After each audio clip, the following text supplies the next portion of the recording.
on the Hawkeye Sports Network from Learfield. This is the Fight for Iowa podcast, brought to you by Athletico Physical Therapy, proud partner of the Iowa Hawkeyes and the Big Ten Conference. Iowa's corn farmers of the Iowa Corn Growers Association and Iowa Corn Promotion Board. You may think Iowa grows corn, but the truth is corn grows Iowa. Shields, we're right there with you in Des Moines, Sioux City, Iowa City, and Cedar Falls. University of Iowa Healthcare.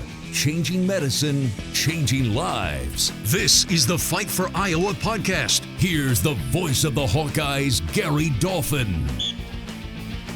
The Big Ten claimed its first national football championship in a little more than 20 years recently when the Michigan Wolverines beat a future conference member, the Washington Huskies.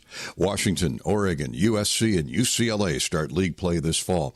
Iowa will host Washington and play at UCLA in year one of the new alignment. As the gridiron landscape expands to 18 schools, the Big Ten needs the best and brightest to orchestrate its strengths and address those issues that could be damaging and detrimental.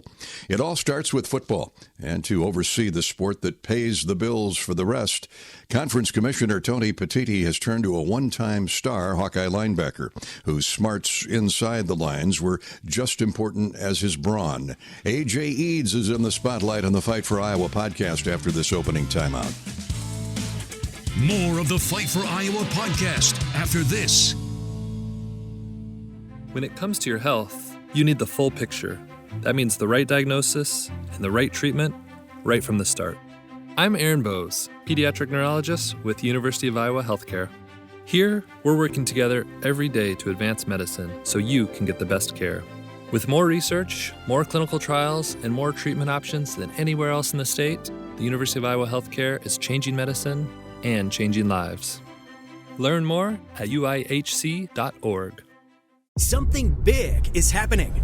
Introducing Hy-Vee Perks. Now, Hy-Vee Fuel Saver is Hy-Vee Perks. Get the same great benefits like fuel savings. Plus, save even more on hundreds of products store-wide with Hy-Vee Perks prices like Tide. H Perks price, $9.97. And bananas. H Perks price, 39 cents a pound. Make the switch or sign up for Hy-Vee Perks and start saving today. It's free and easy. Some restrictions apply. Now back to the Fight for Iowa podcast. Here's the voice of the Hawkeyes, Gary Dolphin. At 6'5" and 245 pounds, outside linebacker A.J. Edds could run and hit. From 2006 through 09, Edds notched 226 tackles. That's 43rd best in Iowa history, with 7 interceptions, 5 during his senior year, including a fourth-quarter pick that preserved a 17-14 lead and led to a clinching score in the Orange Bowl against a high-powered Georgia Tech offense that gained just 155 total yards. Edds has steadily climbed the ladder at the Big Ten Conference directory. Edds recently was named Senior Vice President of Football Administration by new Big Ten Commissioner Tony Petitti. Translation: Edds leads all day-to-day operations with the league's football programs. Anything really football related, it either is on my desk or moves across my desk at some point. Work closely with the commissioner on any football initiatives. I am our starting point in a lot of ways with our head coaches and specifically with football stuff with our athletic directors. Work closely with our game operations folks, work closely with our event managers on campus, work closely with our bowl partners, scheduling operations, officiating operations, replay operations, you name it. It's all kind of moving through or, like I said, on the desk there. And it ebbs and flows a little bit during the season. It's all focused on gameplay and improving and doing our best work throughout the course of the year. But as soon as the year's over, we take a little bit of a collective deep breath, reset, and we start cleaning up stuff from 23, start preparing for 24, especially this offseason, onboarding 4 new coaches and 4 new programs. It's going to be a lot of work, and we're excited for it, but it never truly stops. It just slows down a little bit here and there. A lot of moving parts indeed, and that was my next question with the California schools and Oregon and Washington. What a great game last night. Right. They bring a lot of color literally with their uniforms, but they bring a lot of tradition too to the Big Ten, which really doesn't need any more, but here we are. Exactly right. No, we're extremely fortunate and blessed to have 4 prominent institutions coming in to join the Big Ten. They look and feel like Big Ten schools. They have proud alumni bases. They have great game day environments. They're excitable programs to watch.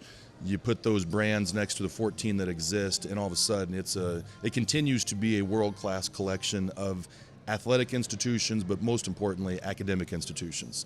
And these young men and women that are joining the Big Ten are excited about it. It's a little bit different than it felt like it was probably going to be for them when they signed their letters of intent.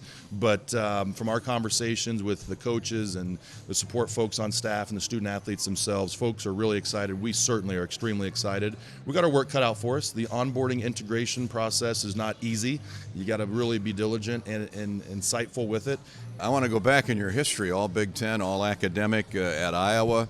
You were on that BCS Bowl roster, 09, yep. 2010, Ricky Stanzi. Oh, yeah. But we're pretty proud of this current day defense at Iowa, but what a defense you played on as a star linebacker with the likes of Pat Anger and Adrian Claiborne and Broad Binns and Sash and Greenwood in the back end. Micah Hyde was a freshman on that team. Right. Man, what a unit. What made the cohesiveness fairly simple? Well, you mentioned a lot of names there, and you're exactly right. Having a young Micah Hyde, a young Mike Daniels guys coming in and spelling the starters and looking at the careers they had at Iowa and afterwards, just really had a lot of talent. So first and foremost, had a lot of talent. But, I was mentioning this to somebody earlier this week. Our success in 09 really started during the off season in 07. And we didn't have a great season, and we had a vacant month of December. And we made a commitment to ourselves, guys, that were going to be on that team for a little while, that we weren't going to go through that again, and we were going to get ourselves right, and we were going to start at that moment to ensure that we were getting ourselves right. In that 08 season, where we ended up 8-4 and went down and beat a pretty good South Carolina team in the Outback Bowl, that was an outcome of that offseason previously. And that season, that bowl game, that offseason in Florida was a springboard into 09, and really was a springboard into the seniors on that team manifesting what we had really put in our minds a couple off seasons prior to that. And 09 was not a surprise to anybody in that building. We knew we were really good. We held each other accountable. We just had a resolve that didn't need to be spoken about. It was just there. It was omnipresent.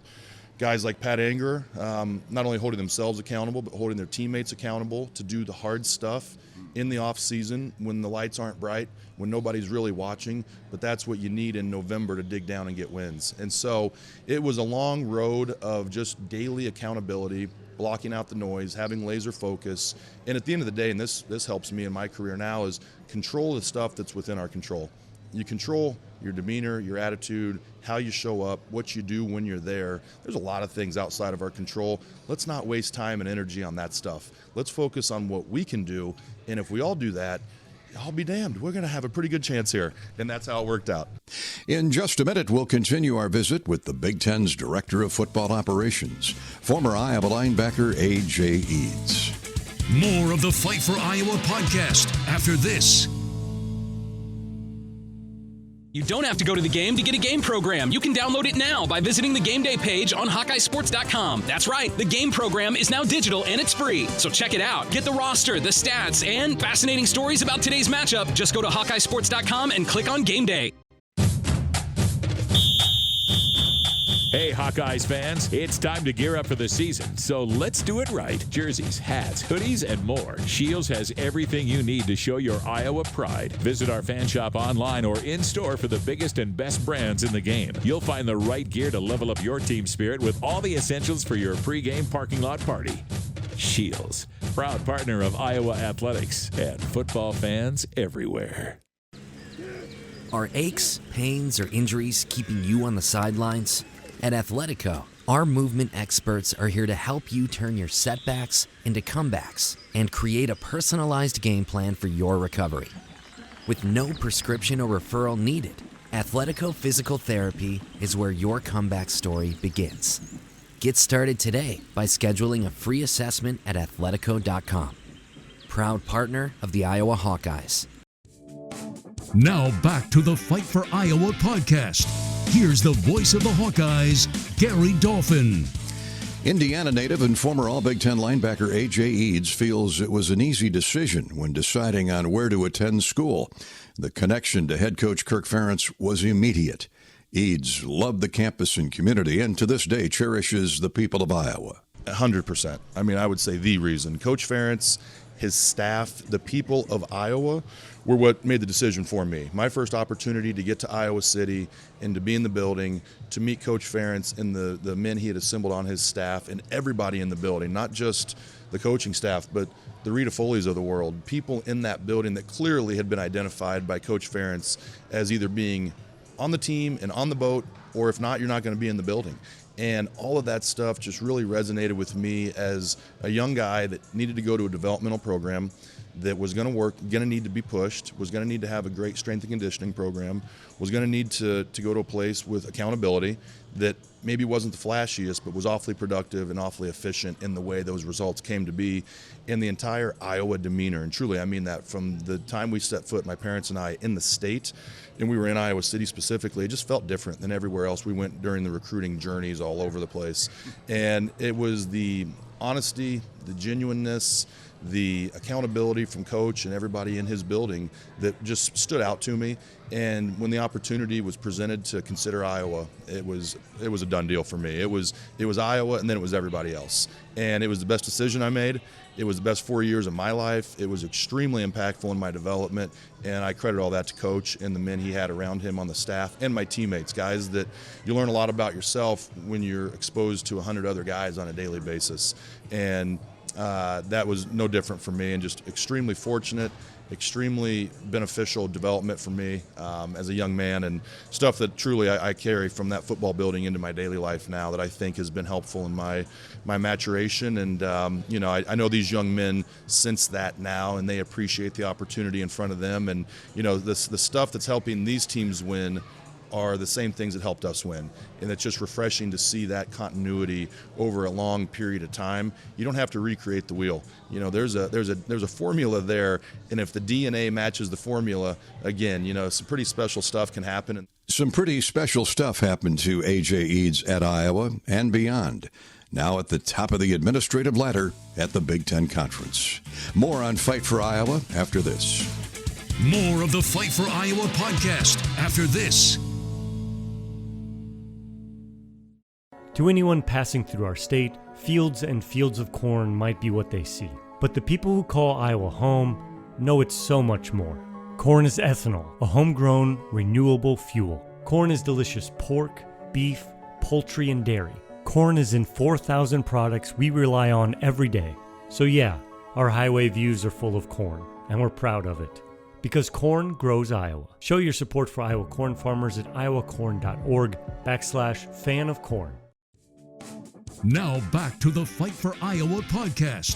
Here's the voice of the Hawkeyes, Gary Dolphin. Beth Getz has been named the University of Iowa's next Henry B. and Patricia B. Tippie Director of Athletics Chair after serving in the role as interim since August 2nd. She will start immediately. A quote from UI President Barbara Wilson, Beth is a talented and dynamic leader, and the national search we conducted has substantiated that she is the best athletics director for the University of Iowa. She's done a remarkable job as interim. Getz becomes UI's 13th athletics director and first female to oversee the entire department. Dr. Christine Grant served as the women's athletic director from 1973 through 2000. Congratulations to Beth Getz, new Iowa athletic director. I'm Gary Dolphin. That's this week's Fight for Iowa podcast. As always, go Hawks. You've been listening to the Fight for Iowa podcast. Hawkeye fans, remember to hit the subscribe button on your favorite podcast app. Once you become a Fight for Iowa podcast subscriber, you'll automatically receive the latest episodes of the Fight for Iowa podcast, the Hawkeye Women Rise podcast, Hawk Talk replays, exclusive game content, and more. Until next time, on Iowa and go Hawks! The preceding has been a Learfield presentation on the Hawkeye Sports Network.